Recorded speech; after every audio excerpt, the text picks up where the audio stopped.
Hello students.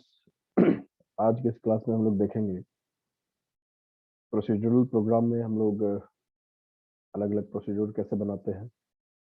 और फिर हम लोग देखेंगे तरह तरह का मेथड या फंक्शन के बारे में। तरह तरह का फंक्शन मेथड मतलब function having arguments, function having no arguments, function having return type, function do not having return type. ये सारी चीज़ों के बारे में हम लोग हल्के में बात करेंगे। तो आपके सामने देखिए एक छोटा सा प्रोग्राम बना हुआ है। ये प्योरली प्रोसीड्यूरल प्रोग्राम है और इसमें प्रोसीजर्स भी है। ध्यान में रखने वाली बात यह है कि किसी भी प्रोग्राम में मेन फंक्शन का तो होना जरूरी है। यहाँ पे देखिए मेन फंक्शन, ठीक है। प्रोग्राम में मेन फंक्शन कहीं भी होना चाहिए चाहिए। इस प्रोग्राम में मैंने क्या किया है वो आप देखिए। मैंने एक सम नाम का मेथड बनाया है या फंक्शन बनाया है, ठीक है। अब चूंकि ये प्रोसीजरल प्रोग्राम है इसीलिए उसमें सारा फंक्शन स्टैटिक बनेगा। अब ये स्टैटिक क्यों बनेगा ये आपको धीरे धीरे ही समझ में आएगा। अभी तुरंत आप इसके पीछे मत पड़िए कि ये स्टैटिक क्यों लिखे। बस आप यूं समझिए कि अगर जावा में हमें प्रोसीजरल प्रोग्राम बनाना है, ऑफ कोर्स जावा में हर चीज तो क्लास के अंदर रहता है। ये इंपोर्ट हमने लिखा है, कि हम लोग अगर इनपुट कराना चाहें तो हम लोग इसका इस्तेमाल करेंगे। इस क्लास के अंदर हम एक फंक्शन बना रहे हैं। फंक्शन बनाने के इस तरीका को ध्यान से देखिए। सबसे पहले हमें स्टैटिक लिखना है, फिर हमें लिखना है void if you don't want the function to return in. फंक्शन अगर हम चाहते हैं नो रिटर्न टाइप फंक्शन बनाना। अब ये नो रिटर्न रिटर्न क्या है ये भी आप अभी आहिस्ते से समझ लीजिए, समझ में आ जाएगा। पूरा प्रोग्राम को पहले ध्यान से सुनिए। वॉइड हम लोग तब लिखते हैं जब हम चाहते हैं कि वो फंक्शन कुछ रिटर्न ना करे कॉलर को। कॉलर मतलब किसी एक फंक्शन को कॉल किया जाता है तब वो काम करता है। तो कॉल कौन करता है? कॉल भी करता है तो कोई फंक्शन ही कॉल करता है। तो जो भी फंक्शन उसे कॉल करता है उसे कॉलर फंक्शन कहते हैं। हमारे इस प्रोग्राम में ये हमारा मेन फंक्शन है और इसी मेन फंक्शन में हम क्या कर रहे हैं देखिए, सम, ये वाला सम फंक्शन है उसे कॉल कर रहे हैं। एक और फंक्शन प्रोडक्ट है उसे कॉल कर रहे हैं जो कि यहाँ पर है। फिर एक और फंक्शन है रेक्टेंगल है जो कि यहाँ है ना। ये एरिया डॉट रेक्टेंगल हमने इसलिए लिखा है क्योंकि वो दूसरे क्लास में बना है। हाँ, तो इस प्रोग्राम में आपको ये भी चीज समझना है कि इसी प्रोग्राम में हम लोग मल्टीपल क्लासेस का भी एग्जांपल ले रहे हैं कि एक ही प्रोग्राम में मल्टीपल क्लासेस हम कैसे बना सकते हैं। तो वो भी आप समझ सकते हैं। और ध्यान देने वाली बात ये भी है कि मैंने बहुत ही सिंपल काम किया है इस प्रोग्राम में। मैं बस एक छोटा सा सिस्टम डॉट आउट प्रिंट के माध्यम से एक आउटपुट सीधा सीधी करा रहा हूँ बस। आप चाहे तो उसमें हजारों लाखों चीज करा सकते हैं बट मैं एक ही चीज करा रहा हूँ। क्यों करा रहा हूँ? ताकि ये प्रोग्राम सिंपल बना रहे। तो ये है हमारा सम फंक्शन। सम फंक्शन या फंक्शन बनाने का तरीका फिर से एक बार मैं बतला रहा हूँ। स्टैटिक लिखेंगे प्रोसीजरल प्रोग्रामिंग में। ऑब्जेक्ट ओरिएंटेड का अलग तरीका है, इससे संबंधित वीडियोस ऑलरेडी डाला हुआ है, आप जाके देख सकते हैं। स्टैटिक लिखेंगे, फिर नो रिटर्न मतलब अगर हम तो चाहते हैं कि फंक्शन रिटर्न ना करे। रिटर्न क्या होता है अभी आप समझ लेंगे, डोंट वरी। तो हम वॉइड लिखना है। अगर हम चाहते हैं कि फंक्शन कुछ रिटर्न करे तो क्या लिखना है ये भी मैं अभी बताऊंगा। फिर फंक्शन का नाम लिखना है। या फंक्शन का नाम कोई भी आइडेंटिफायर हो सकता है, एक लीगल नाम। एंड लीगल नाम किसे कहते हैं? वेरिएबल का नाम जो होता है, आइडेंटिफायर का नाम को जो नियम है वो फॉलो करना है आपको। तो सम हमने दे दिया और ये हमने ये देना है हमें पैरेंथेसिस ऑन ऑफ। अब ये पैरेंथेसिस के अंदर क्या है? कुछ नहीं है, ये खाली है। इसको कहते हैं नो आर्गुमेंट। हमने कोई आर्गुमेंट नहीं दिया है। तो ये आर्गुमेंट क्या होता है? आर्गुमेंट होता है डेटा जो हम उस फंक्शन को देते हैं।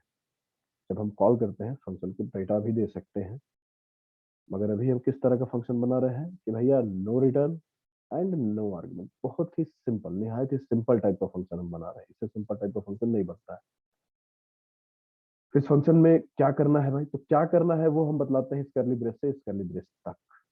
इन दो कर्ली ब्रेसेस के बीच लाखों करोड़ों कोई कितना भी number of line of code लिखा हो सकता है, कोई लिमिट नहीं है। मगर हमने क्या लिखा है? सिर्फ एक लाइन। ये क्या कर रहा है? आप आसानी से समझ सकते हैं कि सम ऑफ 5 एंड 6 5 और 6 को जोड़ के मैं दिखला रहा हूँ, बहुत मामूली सा। फिर मैंने क्या किया? एक मेन फंक्शन बनाया। मेन फंक्शन ऐसे बनता है, पब्लिक स्टैटिक वर्ड में लिखते हैं। उसके बाद मेन फंक्शन का दायरा यहाँ से यहाँ तक है। मेन फंक्शन में हम कुछ खास नहीं कर रहे हैं, हम सिर्फ सीधा सीधी सम फंक्शन को कॉल कर रहे हैं। तो क्या फंक्शन ऐसे कॉल होता है? फंक्शन कई तरीके से कॉल होता है। तो ये सबसे सिंपलेस्ट वाला तरीका है फंक्शन कॉल करने का। अगर हमारे पास प्रोसीड्यूरल प्रोग्रामिंग अगर हम कर रहे हैं, फंक्शन बेस्ड प्रोग्राम अगर हम बना रहे हैं, कोई फंक्शन हमने अगर बनाया है और हम उसी क्लास में मेन फंक्शन है, जिस क्लास में हमें हमारा ये फंक्शन है, सम फंक्शन किस क्लास में है? अरिथमेटिक। अरिथमेटिक नाम मैंने क्यों दिया? तो कि आपको क्लास के बारे में भी समझ में आए कि भैया इसमें अरिथमेटिक काम हम करा रहे हैं। क्या क्या करा रहे हैं? सम है, एक प्रोडक्ट, दोनों अरिथमेटिक ऑपरेशन। फिर एक मैंने नया क्लास बनाया था एरिया, उसमें हम रेक्टेंगल का एरिया निकाल रहे हैं। इसके बाद मैं एक और प्रोग्राम बना के दिखाऊंगा इसमें फंक्शन, जिससे एरिया ऑफ सर्किल भी मैं निकाल के दिखाऊंगा। तो इसमें कंफ्यूज नहीं होना है, पहले तो आप बेसिक क्लियर कर लीजिए, उसके बाद यहाँ पर आइए इस प्रोग्राम में और उसको ध्यान से समझिए। फंक्शन हम यहाँ पे बना रहे हैं। आप सिंपल प्रोग्राम्स कैसे बनाते हैं? ये एक सिंपल प्रोग्राम का उदाहरण है, ये देखिए आपके सामने सिंपल प्रोग्राम। इसमें सिर्फ मेन फंक्शन है, सारा काम हम मेन फंक्शन में कर रहे हैं। ये कैसे काम कर रहा है, ये क्या है, इससे रिलेटेड वीडियो भी डाला हुआ है, आप देख सकते हैं। फिलहाल हम लोग ये देखते हैं।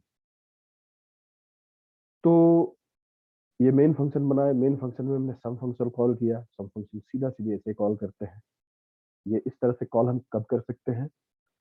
अगर हमारा फंक्शन, ये फंक्शन जिसे हम कॉल करना चाहते हैं, वो उसी क्लास में है जिस क्लास में हमारा मेन फंक्शन। यानी मेन फंक्शन हमारा किस क्लास में है? तो मेन फंक्शन हमारा इस क्लास में, क्लास अरिथमेटिक में। और सम फंक्शन किस क्लास में है? वो भी अरिथमेटिक में है। प्रोडक्ट किस क्लास में है? वो भी वहां पर है। तो अगर फंक्शन सेम क्लास से बिलोंग करते हैं, तो मेन फंक्शन में बस हमें फंक्शन का नाम मात्र लिख देना है।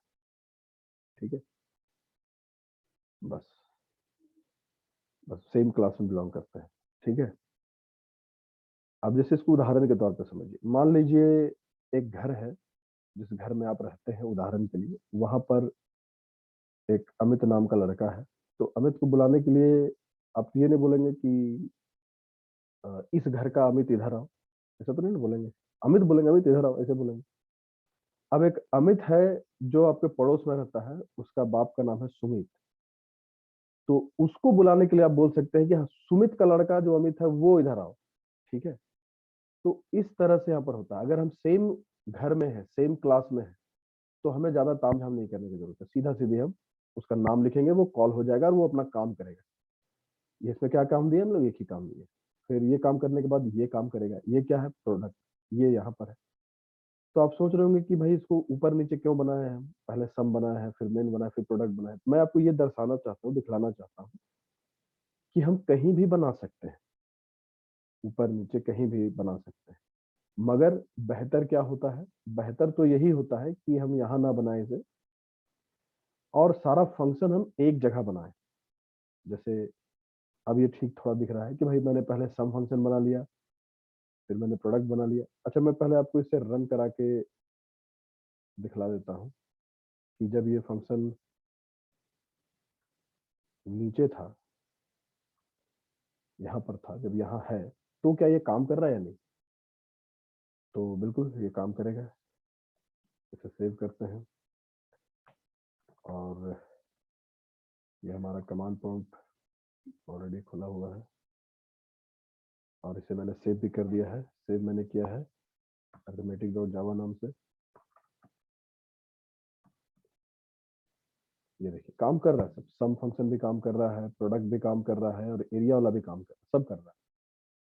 अब मैं दिखलाता हूँ कि मैं इसे अगर यहाँ से कट कर दूं और यहाँ पेस्ट कर दूं, तो ये काम करने में कोई फर्क पड़ेगा? चलिए एक मैसेज ऐड कर देते हैं इसमें।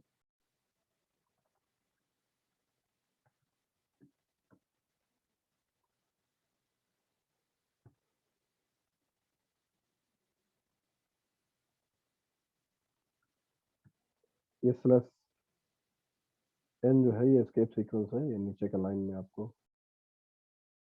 ले आता है, तो गैप रहेगा। मतलब ये लाइन मैंने इसलिए लिखा है कि जब ये मेन फंक्शन ये इस फंक्शन में जाएगा प्रोडक्ट में, तो ये लाइन भी लिखेगा, तब ये काम करेगा। इसे मैं सेव करता हूँ और इसे मैं फिर से एक बार कंपाइल कराता हूँ। एक गलती हो गया है, अच्छा कुछ छूट गया है, यहाँ पर टर्मिनेटर लगेगा, बनवाएंगे। अब मैं इसे रन करा के आपको दिखला रहा हूँ कि फर्क नहीं पड़ा है। देखिए, सम फंक्शन पहले मैंने लिखा तो सम फंक्शन कॉल हो गया, फिर प्रोडक्ट मैंने लिखा है तो प्रोडक्ट कॉल हो रहा है। प्रोडक्ट यहाँ पर अभी मैंने से ऊपर ले आया, तो ये काम कर रहा है नया वाला कि नाउ ये जो गैप है, ये यहाँ पर जो गैप है, यहाँ पर जो गैप है, ये स्लैश एन की वजह से आ रहा है, ये एस्केप सीक्वेंस। इससे रिलेटेड भी एक वीडियो डाला हुआ, आप देख सकते हैं एस्केप सीक्वेंसेस। तो ये है, तो इस तरह से ये काम कर रहा है। तो आमतौर पे जब भी हम प्रोसीड्यूरल प्रोग्राम बनाते हैं ना, तो एज ए प्रोग्रामर सबसे पहले तो आपके दिमाग में ये पता होना चाहिए कि आप क्या बना रहे हैं। तो पहले हम लोग तय कर लेते हैं कि हमें कितना फंक्शन बनना है, तो फिर सारे फंक्शंस को हम यहाँ पे डिफाइन करते हैं लाइन से। ये पहला फंक्शन डिफाइन हो गया, ये दूसरा फंक्शन डिफाइन हो गया, और फंक्शन को डिफाइन करने का यही तरीका है। और फिर हम मेन फंक्शन बनाते हैं, और उन फंक्शंस को जिसे हमने बनाया है, उन्हें हम जरूरत पड़ने पर जब चाहे, जितनी बार चाहे, जहां चाहे, जैसे चाहे कॉल कर सकते हैं। इसका ये मतलब है कि कोई जरूरी नहीं है कि सम फंक्शन हम शुरू में लिखे इसलिए शुरू में ही कॉल करेंगे, कोई जरूरी नहीं। हम इसे लास्ट में भी कॉल कर सकते हैं। ठीक है, आप देख लीजिए, मैं सेव करके फिर से आपको दिखला रहा हूँ। तो इस बार पहले क्या होगा, तो पहले क्या है मेन फंक्शन में, पहले प्रोडक्ट है, तो पहले प्रोडक्ट होगा। नाउ प्रोडक्ट फंक्शन देखिए, प्रोडक्ट किया, फिर एरिया, तो एरिया कॉल किया रेक्टेंगल में, और फिर सम कॉल किया। तो इस तरह से हम रैंडमली कभी भी, कहीं भी, और कितनी भी बार कर सकते हैं। यानी कि देखिए, सम फंक्शन में 3 बार कॉल कर रहा हूँ लगातार, और एक बार मैं प्रोडक्ट को फिर कॉल कर दे रहा हूँ। अब आप देखिए, सेव कर रहा हूँ मैं, और मतलब फ्लेक्सिबिलिटी जबरदस्त है। कंपाइल कराइए और रन कराइए, देखिए नाउ में प्रोडक्ट फंक्शन ये इस वजह से हुआ। ठीक है,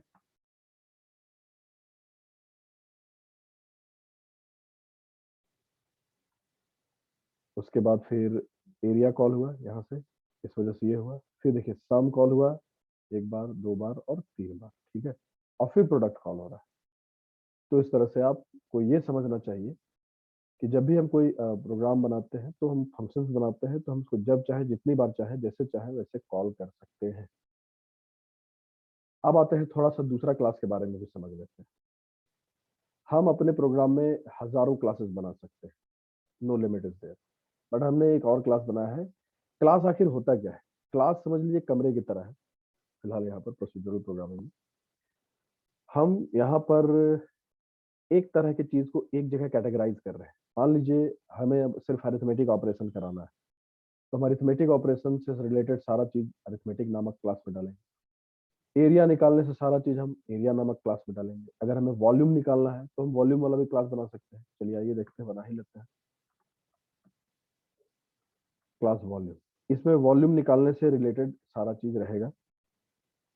फंक्शन वैसे ही बनेगा, static void volume of cuboid.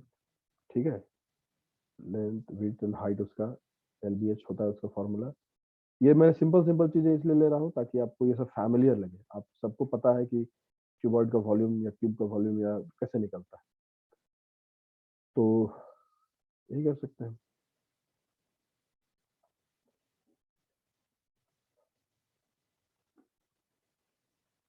थोड़ा सा मैसेज खाली चेंज करेंगे, वॉल्यूम ऑफ, थोड़ा लंबा चला जाएगा, क्यूबॉइड हैविंग, यहाँ पर स्लैश एन लगा दीजिए। तो यहाँ से क्या होगा कि आप साथ ही साथ स्केप सीक्वेंस का भी काम देखते चले जाएंगे। ठीक है,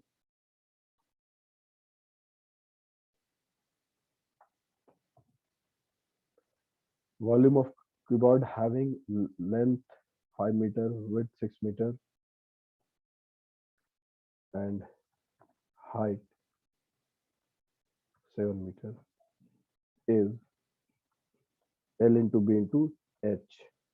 एच यहाँ तो वेरिएबल का यूज नहीं है, 7 फिक्स वैल्यू है। अच्छा, एक और चीज देखिए, जैसे ये स्क्रीन से उधर पार चले जा रहा है, ये स्क्रीन पे दिख नहीं रहा है। ठीक है, तो हम चाहे तो ऐसा भी लिख सकते हैं। एंटर दबा दीजिए यहाँ पर, एक मिनट, इसको आगे तक तो जाना ही होगा। मल्टीपल लाइन में से मैसेज आसानी से स्प्लिट नहीं कर सकते हैं। मीटर क्यूब लिख दीजिए, क्योंकि इसमें 3 चीजें इन्वॉल्व है, L B N H. Square हम इसलिए लिखते हैं क्योंकि लेंथ और ब्रेथ 2 चीज रहता है, 3 चीज। तो ये लंबा जा रहा है, लंबा जा सकता है, कोई दिक्कत नहीं है। इसको नीचे की लाइन में लाने के लिए दिक्कत होगा आपको, इसलिए इसको जाने दीजिए, कोई दिक्कत नहीं है। अब क्या है कि एक फंक्शन हमने बना लिया, इसे अब हम सेव करते हैं और इसे कंपाइल कराते हैं। तो आप पूछ रहे होंगे कि भाई हमने तो इसे कॉल नहीं किया है कहीं। हाँ ठीक है, कॉल नहीं किया है तो क्या हुआ, कोई दिक्कत नहीं है। कोई जरूरी नहीं है कि हम अगर फंक्शन बना रहे हैं तो हम उसे कॉल करें ही।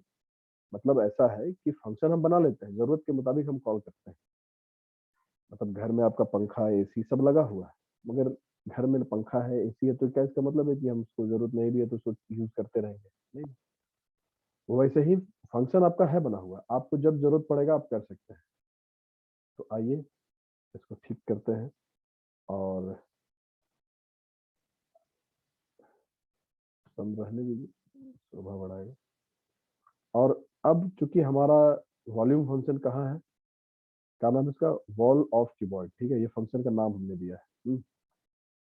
अगर हम यहाँ पर सीधा सीधे ऐसे लिखेंगे wall of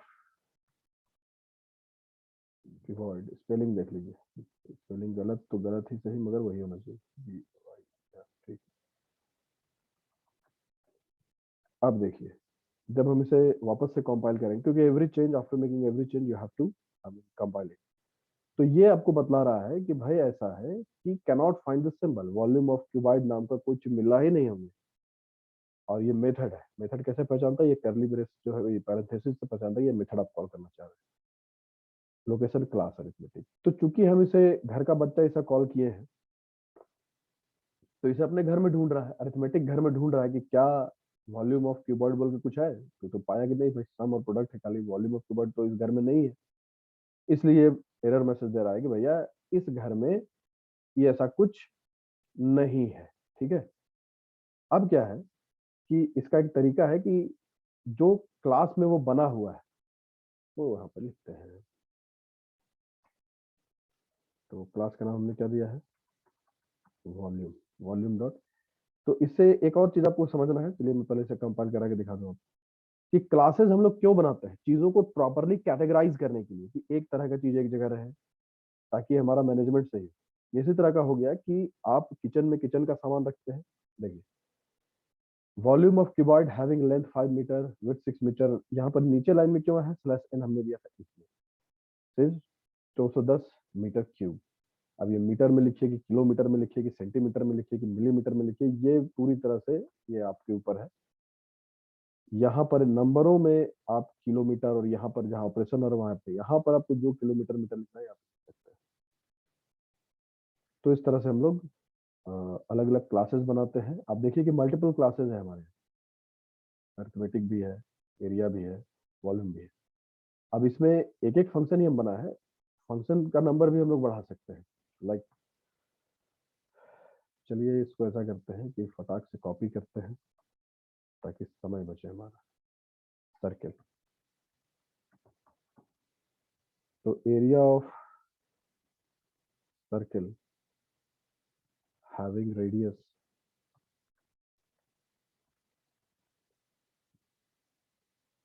5 metre is pi r square. Pi का वैल्यू क्या होता है 3.14 इंटू रेडियस का वैल्यू क्या है 5, तो 5 इंटू 5। ठीक है। अब आइए इसे कॉल करते हैं। ये एरिया में है इसलिए हमें क्या लिखना होगा, एरिया डॉट सर्किल। इसमें हो सकता है थोड़ा परेशानी हो, मैं उस परेशानी का भी हल बताऊंगा आपको। चलिए कोई परेशानी नहीं हो, नहीं हो तो अच्छी बात है, होता तो बताते। ये पिछले क्लास में बतलाया हुआ है, फ्लॉट के साथ काम करने में तो दिक्कत होता है, मगर हमने यहाँ फ्लॉट वर्ड कुछ लिखा नहीं है इसलिए काम हो गया। Area of circle having radius 5 metre is इतना। ठीक है। तो इस तरह से हमारा काम हो गया। तो हम जितना चाहें उतना फंक्शन ये कर सकते हैं, बढ़ा सकते हैं। अब कमेंट का इस्तेमाल हम लोग अच्छे से कर सकते हैं। जैसे ये तो खैर आसान है, मान लीजिए थोड़ा मुश्किल रहता तो यहाँ पर हम लिखते कि following function will find out area of rectangle, या किसी चीज का ज़्यादा कॉम्प्लेक्स होता है कैलकुलेशन या कुछ, तो हम यहाँ पर उसे क्लेरिफाई कर सकते हैं। यहाँ पर भी आप लिख सकते हैं कि pi r square formula is used. अब देखिए कमेंट्स का इस्तेमाल देखिए कैसे हो रहा है, ठीक है। ये मान लीजिए किसी को नहीं समझ में आया, क्या लिख दिया यार, कुछ समझ में नहीं आ रहा, तो आप यहाँ से हेल्प हो जाएगा कि अरे भाई पाई आर स्क्वायर को अच्छा याद है। तो इस तरह से कमेंट्स भी आप जहां चाहे वहां लगा सकते हैं और प्रोग्राम को अपना बेहतर बना सकते हैं।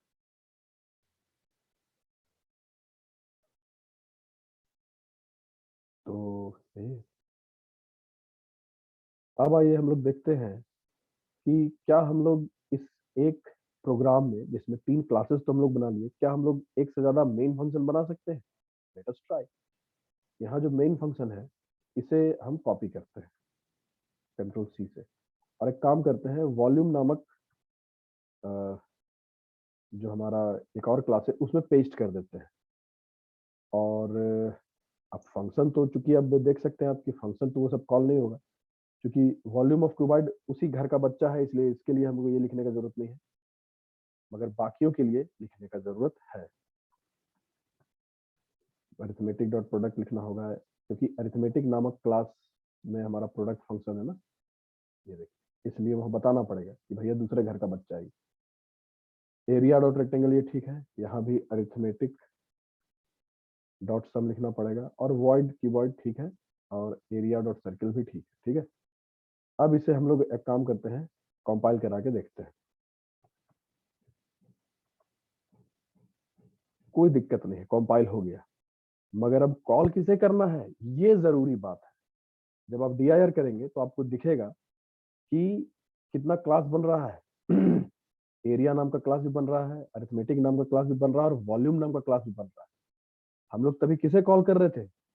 अभी तक अरिथमेटिक नामक क्लास को कॉल कर रहे थे, यानी कि रन करा रहे थे। क्यों? क्योंकि उसमें मेन फंक्शन था और उसका मेन फंक्शन रन कर रहा है। अभी भी वही होगा, ये रन कर रहा है, अभी अरिथमेटिक वाला मेन फंक्शन रन कर रहा है। दूसरा मेन फंक्शन कहाँ है हमारा? दूसरा मेन फंक्शन वॉल्यूम में है, तो हमें क्या करना होगा? हमें वॉल्यूम लिखना पड़ेगा। ये देखिए वॉल्यूम नंबर क्लास बन चुका है। अब देखिए क्या होगा, पहले प्रोडक्ट कॉल होगा, वही हो रहा है, प्रोडक्ट कॉल हो रहा है, फिर एरिया कॉल हो रहा है, फिर अरिथमेटिक डॉट सम कॉल हो रहा है, और फिर ये कॉल हो रहा है, और इस तरह से हमारा काम हो रहा है। तो उम्मीद करते हैं कि ये सब आपको समझ में आ रहा होगा। अब आप बोलेगा कि एक ही में दो दो मेन फंक्शन हो सकता है क्या? चलिए उसको भी ट्राई कर लेते हैं, एक और मेन फंक्शन डालते हैं। हालांकि ये मूर्खतापूर्ण काम है, मगर फिर भी करके देखते हैं। ये करना नहीं चाहिए, जाहिर है कि नहीं ही चलेगा। देखिए यहाँ पे एरर बता रहा है कि इज ऑलरेडी डिफाइंड। उस क्लास में ये ऑलरेडी बना हुआ है, यानी एक क्लास में एक ही मेन फंक्शन हो सकता है। एक क्लास में, एक प्रोग्राम में बहुत सारे क्लासेस हो सकते हैं, और उन सभी में अपना अपना मेन फंक्शन हो सकता है, मगर एक ही क्लास में एक ही मेन फंक्शन तो बहुत सारा नहीं हो सकता। और आप कॉल कैसे करना है, आप उस क्लास का नाम लिखिए, वो कॉल। तो इस तरह से ये हमने सीखा, और ये बहुत ही इंपॉर्टेंट प्रोग्राम है। ये आपको यूँ समझिए कि पूरा प्रोग्रामिंग का सार इसमें समझ में आ रहा है। अगले क्लास में हम लोग इसी प्रोग्राम को और मॉडिफाई करेंगे। तो आज के लिए इतना ही। Thank you.